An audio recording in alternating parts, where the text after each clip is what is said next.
NTV time, जनता की बात जनता के साथ। महाशिवरात्रि पर महाकुंभ में 65 करोड़ से ज्यादा श्रद्धालुओं ने फहराई सनातन की धर्म ध्वजा। कई देशों की आबादी से ज्यादा श्रद्धालुओं ने 45 दिन में किया अमृत स्नान। अमेरिका की 2 गुनी से ज्यादा और पाकिस्तान की 2.5 गुना से अधिक आबादी ने लगाई पावन डुबकी। रूस की 4 गुनी और जापान की 5 गुनी से अधिक आबादी महाकुंभ में स्नान करने पहुंची। यूके की 10 गुना और फ्रांस की 15 गुनी से ज्यादा जनसंख्या ने त्रिवेणी संगम में किया स्नान। दुनिया के 60% से सनातन धर्मावलंबियों ने संगम स्नान कर बनाया ऐतिहासिक कीर्तिमान। दुनिया का पहला आयोजन जहां 65 करोड़ से अधिक सनातनी बने सबसे बड़े आयोजन के गवाह। मानव इतिहास का सबसे बड़ा आयोजन। इससे पहले इतनी बड़ी संख्या में लोगों के सहभागी होने के प्रमाण नहीं। योगी सरकार के सुव्यवस्थित प्रबंधों से महाकुंभ बना ऐतिहासिक। पूरी दुनिया से शामिल हुए सनातनी। तीर्थराज प्रयागराज की धरती पर बीते 13 जनवरी से आयोजित हो रहे दिव्य भव्य और सांस्कृतिक समागम महाकुंभ ने बुधवार को महाशिवरात्रि के अंतिम स्नान पर्व पर 65 करोड़ का आंकड़ा पार कर इतिहास रच दिया। महाशिवरात्रि के अंतिम स्नान पर्व पर सुबह 8 बजे तक ही लाखों लोगों ने स्नान कर इस महा रिकॉर्ड को स्थापित कर इस महाकुंभ को संख्या के लिहाज से इतिहास के पन्नों में दर्ज करा दिया। कुंभ ही नहीं, दुनिया के किसी भी आयोजन में आज तक एक साथ इतनी बड़ी जनसंख्या में लोग नहीं जुटे जितने 45 दिनों के अंदर प्रयागराज में बनाए गए एक अस्थायी शहर में जुट गए। ये संख्या कई देशों की आबादी से भी कई गुना अधिक है। 65 करोड़ से अधिक श्रद्धालुओं ने त्रिवेणी संगम में सनातन आस्था की पावन डुबकी लगाकर धार्मिक और सांस्कृतिक एकता की अद्वितीय मिसाल कायम कर दी। भारत की इस प्राचीन परंपरा ने अपनी दिव्यता और भव्यता से पूरी दुनिया को मंत्रमुग्ध कर दिया।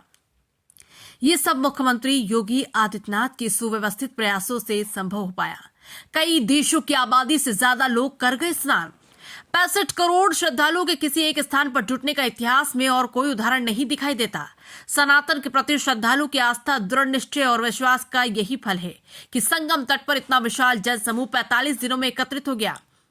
यदि इस संख्या की दुनिया भर के देशों की आबादी से तुलना भी की जाए तो कई देशों की आबादी इसमें समा जाएगी। अमेरिका की 2 गुनी से ज्यादा, पाकिस्तान की 2.5 गुना से अधिक और रूस की 4 गुना से अधिक आबादी के बराबर श्रद्धालु यहां अब तक आ चुके हैं। यही नहीं, जापान की 5 गुना आबादी, यूके की 10 गुना से ज्यादा आबादी और फ्रांस की 15 गुना से ज्यादा आबादी ने यहां का त्रिवेणी संगम में पावन डुबकी लगा ली है। देश की लगभग आधी आबादी ने लगाई डुबकी। तीर्थराज प्रयागराज में आयोजित इस महाकुंभ में संख्या के लिहाज से भारत ही नहीं बल्कि दुनिया भर में सनातन धर्म को मानने वाले करोड़ों श्रद्धालु स्नान कर चुके हैं। यदि देश की कुल जनसंख्या से स्नानार्थियों की तुलना की जाए तो इसके अनुसार भी लगभग 50% भारत ने त्रिवेणी संगम में डुबकी लगा ली है। वहीं अगर सनातन धर्मावलंबियों की बात करें तो देश के 60% से ज्यादा और दुनिया के करीब 55% सनातनी श्रद्धालुओं ने पावन स्नान कर लिया है। 45 दिन तक चले इस आयोजन में श्रद्धा की डुबकी लगाने के लिए दुनिया भर से श्रद्धालु जुटे हैं। 73 देशों की राजनयिकों के साथ भूटान, नरेश, नामग्याल, वांगचुक समेत तमाम देशों के अतिथि यहां अमृत स्नान करने पहुंचे।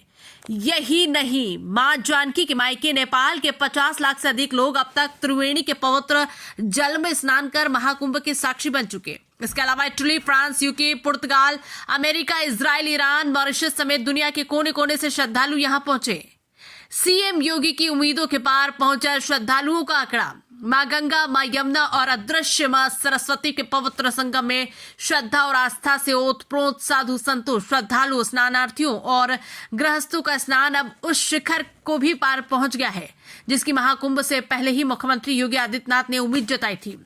सीएम योगी ने पहले ही अनुमान जताया था कि इस बार जो भव्य और दिव्य महाकुंभ का आयोजन हो रहा है वो स्नानार्थियों की संख्या का नया रिकॉर्ड स्थापित करेगा। उन्होंने शुरुआत में ही 45 करोड़ श्रद्धालुओं के आने की संभावना जताई थी। हालांकि श्रद्धालुओं की संख्या सीएम योगी के अनुमान से भी आगे निकल गई। बीते 11 फरवरी को ही 45 करोड़ श्रद्धालुओं का आंकड़ा पार हो गया, जबकि 22 फरवरी को ये संख्या 60 करोड़ से भी ऊपर पहुंच गई।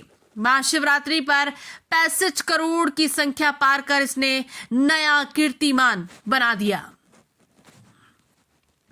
एनटीवी टाइम के लिए दीपक तिवारी की रिपोर्ट।